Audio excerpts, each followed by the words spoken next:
नमस्कार। आजच्या विशेष रिपोर्टमध्ये आपण जाणून घेणार आहोत महाराष्ट्रातील महानगरपालिका निवडणुकांशी संबंधित अत्यंत महत्त्वाच्या तरतुदी, नियम आणि प्रक्रियांबद्दल।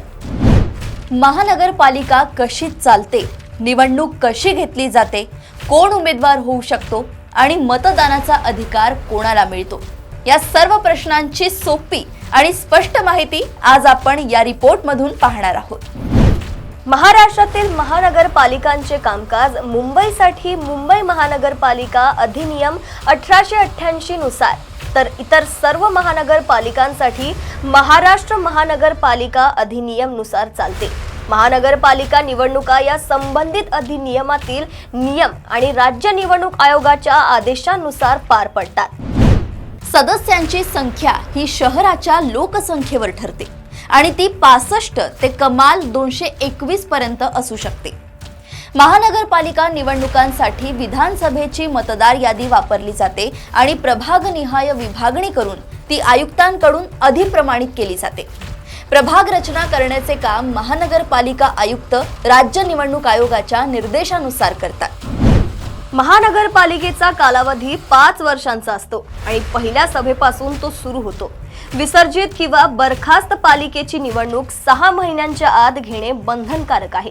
सदस्यांचा पदावधीही 5 वर्षांचा असतो, तर पोट निवडणुकीत निवडून आलेल्याचा कालावधी हा उर्वरित मुदतीपुरता असतो। एखादी व्यक्ती एकापेक्षा जास्त जागांवर निवडून आली तर तिने 3 दिवसात एक जागा निश्चित करून इतरांचा राजीनामा द्यावा लागतो। राजीनामा हा आयुक्तांकडे लेखी द्यावा लागतो आणि तो दिलेल्या दिवसापासूनच लागू होतो।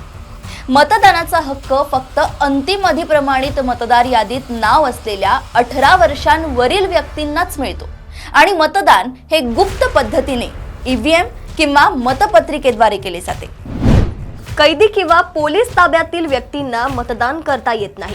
उमेदवार होण्यासाठी व्यक्तीचे वय 21 वर्षांपेक्षा जास्त असावे आणि मतदार यादीत नाव असणे बंधनकारक आहे। काही गुन्हेगारी प्रकरणे, नैतिक अधपात, 2 पेक्षा जास्त अपत्ये, महापालिकेचे थकबाकीदार असणे, लाभाचे पद धारण करणे अशा अनेक कारणांमुळे व्यक्ती अपात्र ठरते आणि अपात्रतेचा कालावधी प्रकरणानुसार बदलतो। तर ही होती महाराष्ट्रातील महानगरपालिका कामकाज आणि निवडणूक प्रक्रियेतील मूलभूत आणि अत्यावश्यक नियमांची सविस्तर माहिती।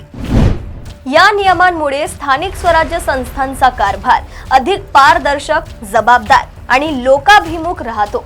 निवडणुकी संदर्भातील महत्त्वाची मूलभूत माहिती आम्ही आपल्यापर्यंत पोहोचवत राहू। तोपर्यंत बघत रहा देशोन्नती। नमस्कार।